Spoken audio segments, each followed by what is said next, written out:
नमस्कार। आता सत्या हा पोलीस स्टेशनला आलेला असतो आणि तो खोटं पोलिसांना सांगतो की एका माणसाचा माझ्याकडून चुकून ॲक्सिडेंटमध्ये मृत्यू झाला आहे, मला अटक करा। आता सत्या हे खाली बघत बोलत असतो, त्यामुळे पोलिसांना त्याच्या बोलण्यात खरेपणा वाटत नाही। तेव्हा पोलीस म्हणतात, तुम्ही हे खरं बोलताय?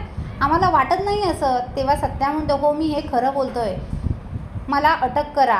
तेव्हा आता पोलीस म्हणतात ठीक आहे आणि पोलीस आता सत्याला अटक करतात। आता हे सगळं मीराला समजतं। मीराला ते ऐकून मोठा धक्काच बसतो। मीरा म्हणते, बाप रे, यांनी घरासाठी एवढं मोठं पाऊल उचललं, मला आता काहीतरी करावं लागेल। हा सुजित कुमार आणि ढवळीकरचा प्लॅन असतो हे आता मीराला समजतं। आता मीरा ही सुजित कुमारकडे जाते आणि म्हणते, तूच प्लॅन केलास ना यांना अडकवण्याचा? अरे पण मी असं होऊ देणार नाही, मी माझ्या नवऱ्याला असं जेलमध्ये जाऊ देणार नाही। तुला आत्ताच्या आत्ता पोलीस स्टेशनला येऊन सगळं खरं सांगावं लागेल की तुझा हा प्लॅन होता आणि ज्याचा ॲक्सिडेंट झाला ती व्यक्ती गेलेलीच नाही आहे, ते सगळं प्लॅनप्रमाणे होतं, प्रीप्लॅन्ड होतं, हे सगळं तुला पोलीस स्टेशनमध्ये येऊन सांगावं लागेल।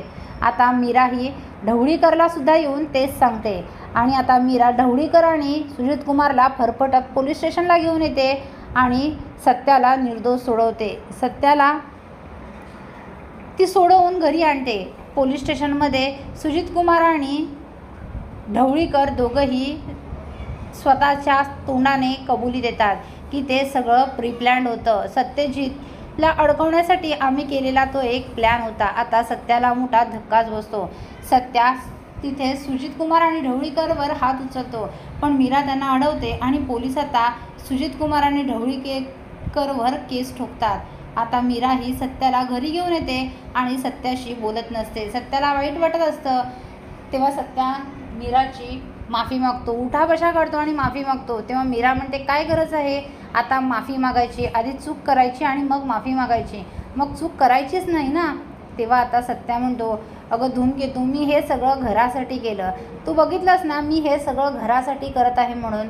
तेव्हा आता मीरा म्हणते, हो मला माहीत आहे तुम्ही घरासाठी करताय, पण एवढं मोठं पाऊल उचलायचं, एवढा स्वतःला त्रास करून घ्यायचा आणि ते सुद्धा मला न सांगता माझ्याशी खोटं बोलून का असं वागलात तुम्ही आणि काय मिळवलं तुम्ही? नशीब मला कळालं म्हणून मी आले, नाहीतर त्या लोकांनी तुम्हाला 15 दिवस नाही, चांगलंच आयुष्यभर तिथेच आटा पिसत ठेवलं असतं आणि तुम्ही आयुष्यभर तसे जेलमध्ये राहिल्या असतात।